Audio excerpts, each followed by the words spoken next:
In this video, we learn about cell differentiation.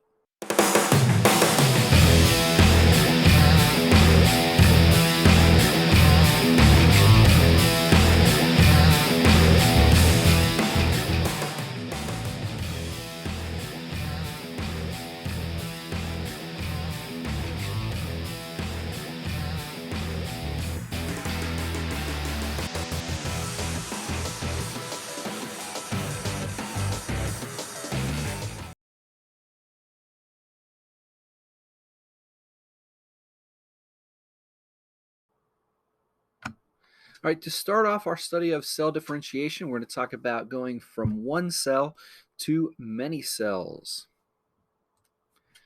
Now, the development of an organism, when we think about that, we need to kind of go all the way back to thinking about the fact that each of us actually started life as a single cell.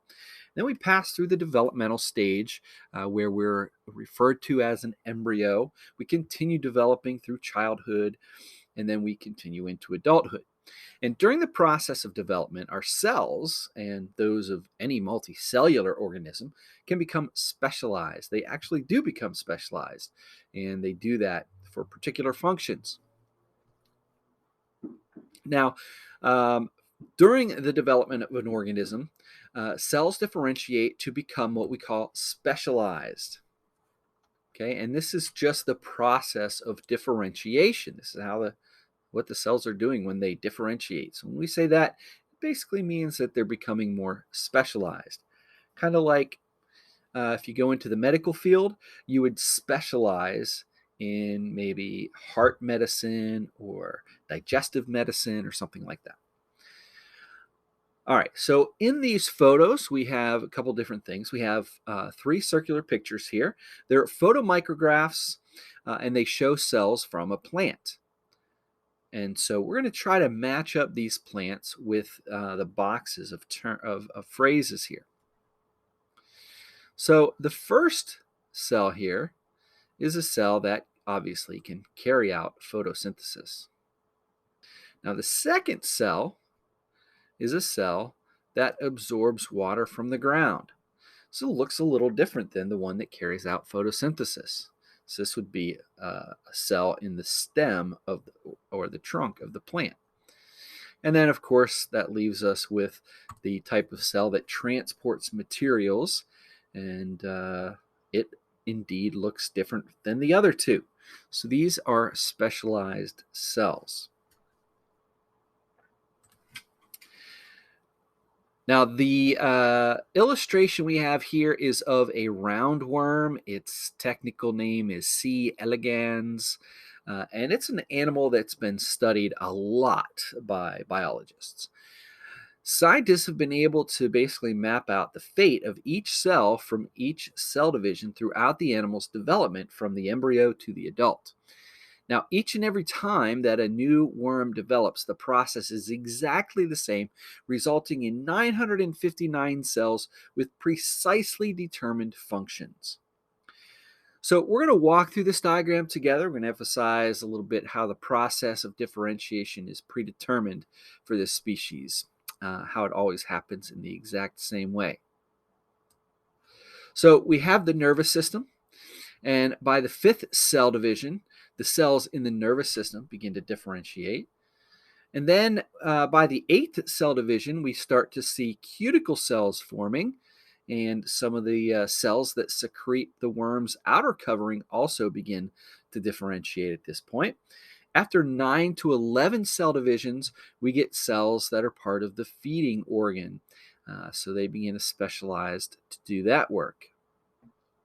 Now, there is an equation that makes sense of all this, and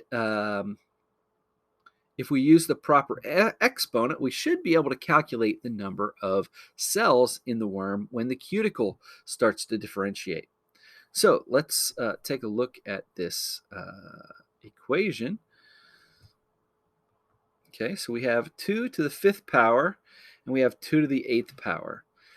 So if we use 2 to the 5th power, so at the 5th division, we would have 32 cells. And at the 8th division, we would have 256 cells. Okay. Now, scientists have been able to learn a lot about cell differentiation by studying relatively simple organisms like these roundworms.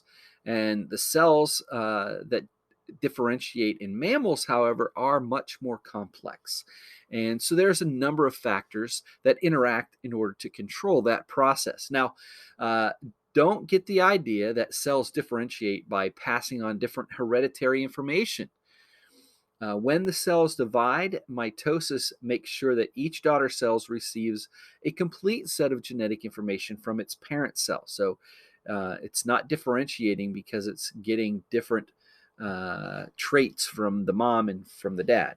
Remember that cell division itself is asexual, meaning that cell basically duplicates an exact copy of its DNA, so there's no difference, and then it splits. And then each daughter cell has that DNA available. So the original unspecialized cells from which all of the cell types arise they're called stem cells, and all the possible cell types arise from that single cell, and that single cell is called the zygote. And this is really how that happens is really one of the most important questions we have in biology. So, how can we finish this sentence? Stem cells are the blank cells from which differentiated cells develop. Well, the stem cells are cells that haven't differentiated yet. They haven't specialized in any particular way. So, we would just simply call them unspecialized. So, we have some terms that we use to describe how unspecialized a cell might be. The first one is totipotent. Now, scientists use the term totipotent to describe that zygote, completely unspecialized. It literally means do everything, can do everything. So these cells can become any cell or tissue type anywhere in the body. And the only cells in the developing organism that are truly totipotent are the original one-celled zygote, and those cells produced by the first few cell divisions after that. So as you can see here, by definition, a totipotent cell can develop into any type of cell in the body, including the cells that make up any of the extra embryonic membranes and placenta and things like that. The next type of somewhat unspecialized cell is the pluripotent cell. Now, the cells of the inner cell mass are described as pluripotent. They can become almost any cell or tissue type, except for those tissues that will surround the embryo. Now, imagine if they were able to become the extra embryonic membranes or the placenta. If that were to happen, the embryo could actually become part of the placenta, and that would result in a failed birth. So that organism would not develop and be viable. It would basically not exist anymore. So it's pretty important that pluripotent cells exist and can't become part of the placenta and all that. Now, we do know that the totipotent cells can become that type of membrane, and that's helpful because it does have to slightly attach to the wall of the placenta in order to, kind of stay fixed and be able to grow. But if a lot of the cells were attaching to the placenta, becoming a part of that would be a bad thing. All right. So after the fertilization takes place, and we're talking human embryo at this point, that human embryo will develop into a hollow ball of cells known as a blastocyst. The actual body of the embryo develops from that inner cell mass we were talking about, those pluripotent cells.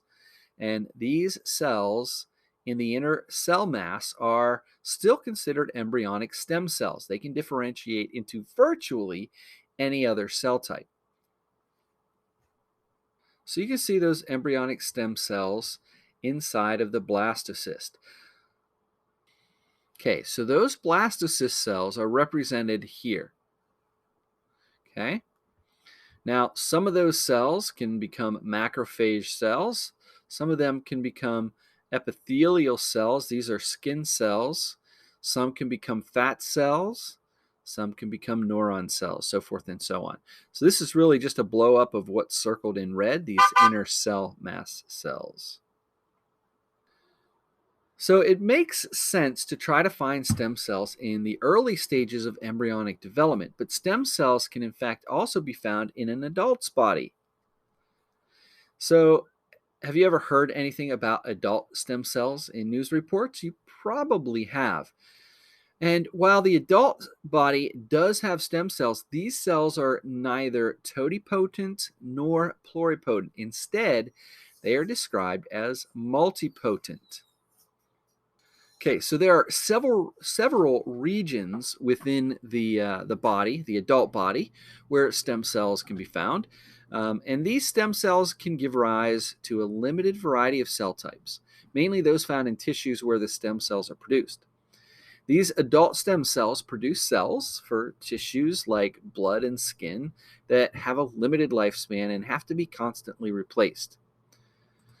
So, bone marrow transplants, where you may have heard of those, these are effectively stem cell transplants.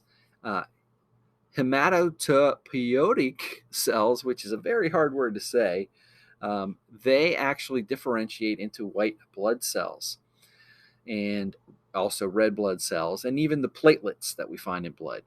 So, bone marrow transplants can actually be used to treat patients with certain blood disorders that cause the patients to produce abnormal blood cells. With these bone marrow transplants, they can bone marrow transplants can also be used to treat cancer in patients whose marrow has been damaged by high doses of chemotherapy or radiation treatments.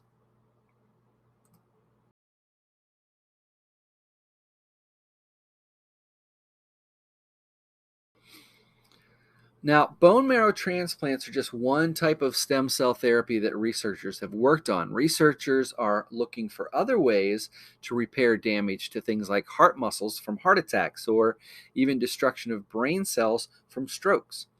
They're also looking for ways to repair damage to nerve cells that happen during spinal cord injuries. Now, the diagram that we have here shows one method currently being investigated to reverse the damage caused by a severe heart attack. So basically, the stem cells are filtered from the bone marrow and removed from a patient's hip, as it says here right on the slide. And then they inject those stem cells into the heart's damaged area. The environment of the heart actually stimulates the injected stem cells to differentiate into the new heart muscle cells. So, are those cells that are being transplanted from the bone marrow into the heart, would they be considered pluripotent or multipotent? And how would you know that? Well, because these are coming from an adult, they would have to be adult stem cells, which means that they are multipotent. Okay? So they would only be able to be totipotent or pluripotent if they were from an embryo in the very early stages of the embryonic development. So how do you think the fate of the stem cells change after they're moved from the bone marrow to the heart? Well, in this case, they would become heart muscle cells rather than blood cells. Now, similar techniques might also be able to be used to treat brain damage, regenerate nerves, or even repair organs that have been damaged, such as the liver and the kidneys. And liver and kidneys are susceptible to damage by chemicals or diseases caused by chemicals, such as alcohol and drugs. So, why research into therapies using adult stem cells? Why is that less controversial than researching into therapies that involve embryonic stem cells? Well, consider how the issue of donor consent might play a role. Uh, think about both sides of the controversy over embryonic stem cells and, as far as making an ethical case. Some that might argue for using embryonic stem cells argue that not using the cells would prevent doctors and researchers from saving lives, while on the other side of the argument, against the use of these stem cells, would be that they're protecting human embryonic life. So, adult stem cell research isn't really all that controversial because adults can consent to donating some of their adult stem cells.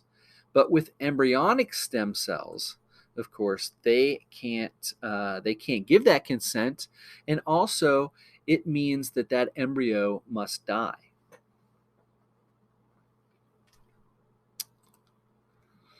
Now, in 2007, there was a researcher by the name of Shinya Yamanaka who was able to convert human fibroblast cells, and these are cells that produce components of the body's connective tissues, into cells that closely resemble embryonic stem cells.